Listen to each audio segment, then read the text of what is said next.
Tech executive Elon Musk sat down with CNBC last night and gave his assessment of President Biden's presidency so far. Do I believe Biden won? Yes, I believe he won. And you voted for him. I did, actually. Do you regret that? I mean, man, I wish we could have just a normal human being as president. That's what I want. I think if we could, you know, there's that old saying of like, we're better off being run by people picked at random from the phone book than the faculty of Harvard. Yeah. I don't know who said that, but it was someone very wise. And I would say if we could do that for the president, that would be great. You think that would be beneficial? So you're not, obviously you're not happy with Biden. Don't we all just want a normal human being to be Whatever the president? That means. Say what you want about Joe Biden. I think the criticism isn't that he's not normal. So that quote is from William F. Buckley, the founder of National Review. Cool. So what policies does Elon Musk care about that he would like to see in a president? In what ways would he like the country to be different? Does he care about declining economic prospects for working class people? Does he care about the healthcare crisis? Does he care about the housing crisis? Is he caring about the environmental crisis? Does he care? Does he think his taxes are too high? Does he think his taxes are too low? What would he like out of a president? I mean, it's just a really odd, there are a lot of things to substantively criticize Biden about. We do it every day on this show.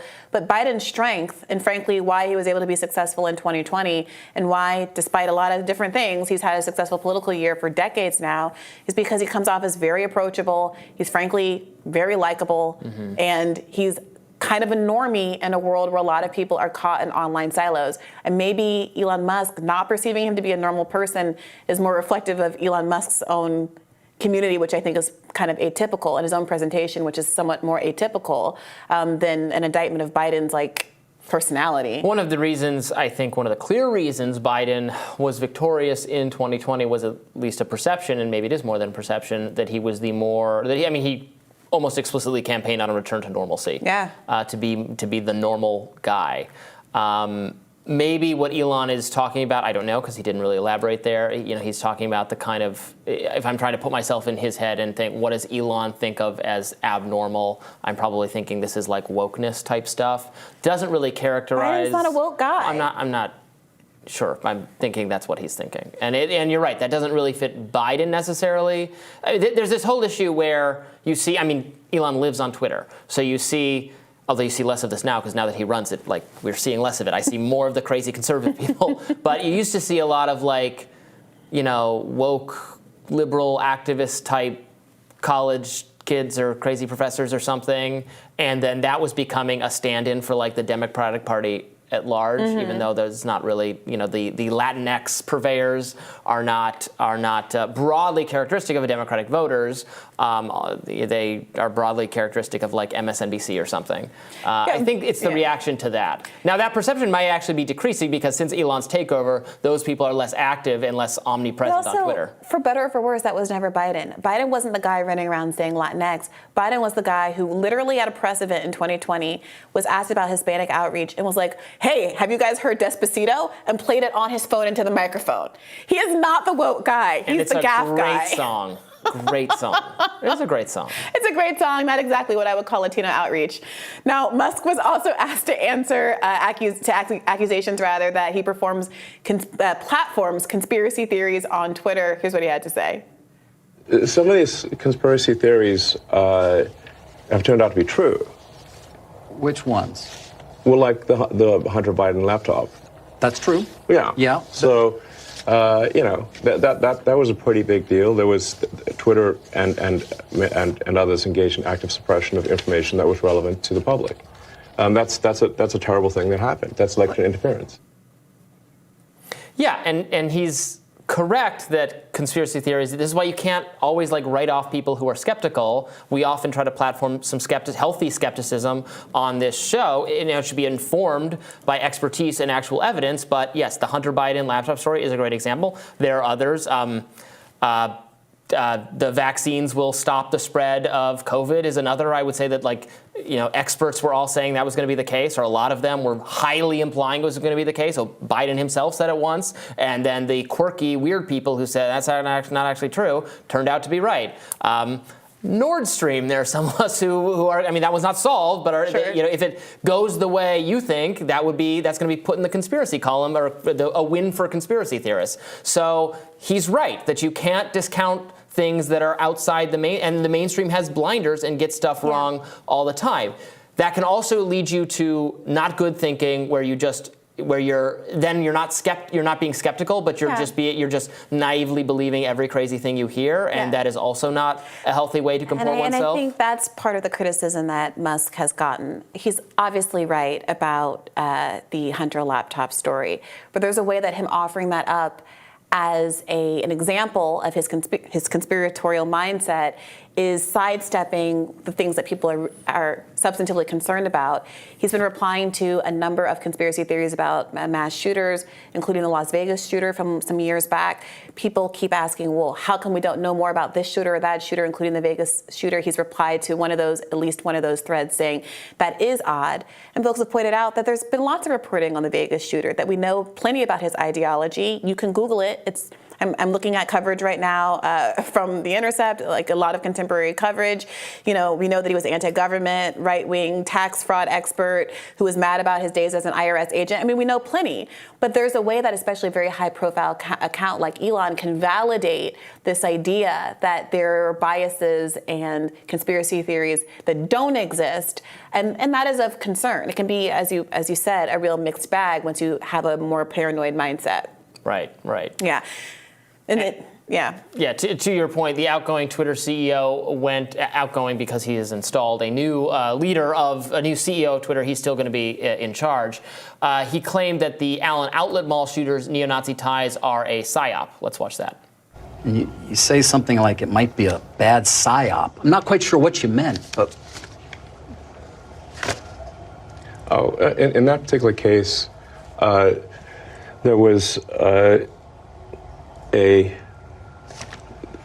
somehow that's not that that obviously people were killed, but it was, I think, incorrectly ascribed to be a white supremacist action, and the evidence for that was some obscure Russian website that no one's ever heard of, that had no followers, and the company that found this is Bellingcat. Right. And do you know what Bellingcat does? Psyops. Right. I couldn't really even follow exactly what it was you were trying to express there, so that's in part why I was curious. I'm saying that I thought the ascribing it to white supremacy was okay, and that the information for that came from an obscure Russian website and was somehow magically found by Bellingcat, which is a company that does psyops. And there's no proof, by the way, that he was not. There's no. I would say that there's no proof that he is. And that's a debate you want to get into on Twitter? Yes. Because we should not be ascribing things to white supremacy if it's false. To interview Elon Musk, do you first have to commit to donating your vertebrae to science? Because everybody who talks to him is so spineless and uninformed. Right. I don't know who I'm more upset with there, the interviewer or Elon Musk. So the evidence, first and foremost, of the Allen shooter that he had being a white supremacist or Nazi, which is a white supremacist ideology, is that he had a number of white supremacist tattoos, including unambiguously a large swastika tattoo on his chest and an SS tattoo on one of his arms. From footage pictures that were released immediately after the event, there you could see a picture of the shooter's hand as he laid, dead on the ground. They wiped a lot of that from the internet and the aftermath. And people matched the tattoo in his hand to these social media posts of the deceased, where you could see his full body tattoos. And so very quickly, that evidence was out there. And of course, the local police have corroborated that. I think we have a clip. Do know that he had neo-Nazi ideation. He had patches, he had tattoos, even his signature, verified that. That's one thing we do know. Yeah, it seems pretty definitive, and I'm not sure why this is a hill to die on if, it seems like he had Nazi tattoos, so. Yeah, so here's the one thing that people are debating is whether or not someone who is Latino can be a white supremacist. Right. I don't understand why that's difficult. Latino is not a race. There are white Latinos. There are any number of literal Nazis that immigrated to Latin America in the wake of World War II. I'm not saying that's who this person was. I don't know enough about his background to weigh in on that. There are a lot of people who subscribe to a kind of racial superior ideology and who get lumped into who gets to count as white and who gets to be superior to other. Mm-hmm. That's not the issue. If you don't want to use the word white supremacist, I don't care. If you want to call him the Nazi, I think it's also complicated how you can have a Latino Nazi, but I don't think there's much of a dispute that someone who identifies as a Nazi and puts swastikas all over their body is a Nazi. The question I think a lot of folks are asking of Elon Musk and others who have seemed compelled to defend the shooter against charges of white supremacism and Nazism is this. If you are not a Nazi and if you are not a white supremacist, why do you feel compelled to intervene on the behalf of someone who's being accused of that? No. I think... Because the argument seems to be, no, a Nazi wouldn't do that. No, a white supremacist wouldn't. You can't blame this shooting on white supremacists because that would make white supremacists look bad. Which, again, why do you care if white supremacists look bad if you're not a white supremacist? I think that's the argument. I think it's fine to care about the truth. And if there's actual good evidence that we're misjudging... Again, I don't love to get so into whatever the shooter's motivations are. Like, at the end of the day, I usually say, who cares? They committed a horrible, violent crime, and we'd try to probe their motivations a little too specifically. But if there was good evidence he wasn't actually an extremist Nazi nationalist person, then fine. But it seems pretty that's the thing. Open it is and shut here because very open and shut, and yet to this day, people, not just Elon Musk, but a lot of people in his orbit and a lot of conservatives on the internet are continuing to say, well, if Bellingcat researched this, if Bellingcat, everybody reported on this, but if Bellingcat reported on it, that's evidence that somehow your lying eyes are lying to you. The local sheriff says he has Nazi tattoos. He's got Nazi tattoos.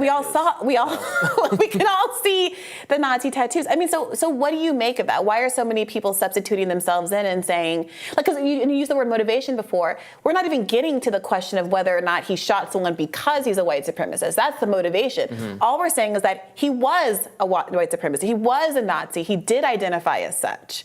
So why is that so difficult to stomach? Because to me, if a Nazi does something, even if it's in my name, if a Nazi says, I love Breonna Joy Gray and then kills a bunch of people, it's very easy for me to say, whoa, not a fan of killing people and not a fan of Nazism. Why do you think that there's this weird kind of defensive posture that so many people are taking? I mean, there's a defensiveness because of the perception that it seems really important from the media's perspective to understand and expose and the motivations when they are white nationalist, and there's a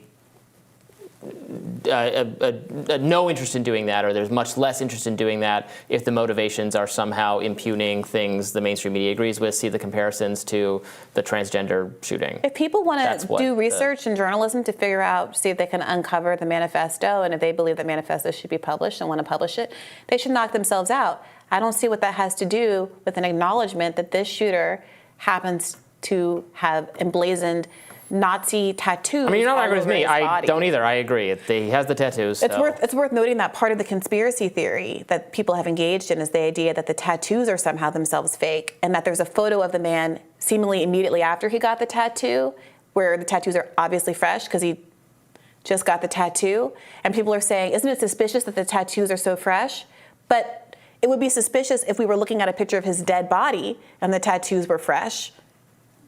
Like, the implication being that he got on them just before he died. Maybe that would be some cause for suspicion. Maybe they put him on him after he was already dead. I mean, who cares? He shot a bunch of people. But seeing some undated photo when he was alive at some point long before the shooting and saying, well, the tattoos are fresh then. I mean, the stuff that people are saying really boggles the mind. And I think it's deeply concerning for folks that the man who runs Twitter is engaging in so many of these kinds of conspiracy theories.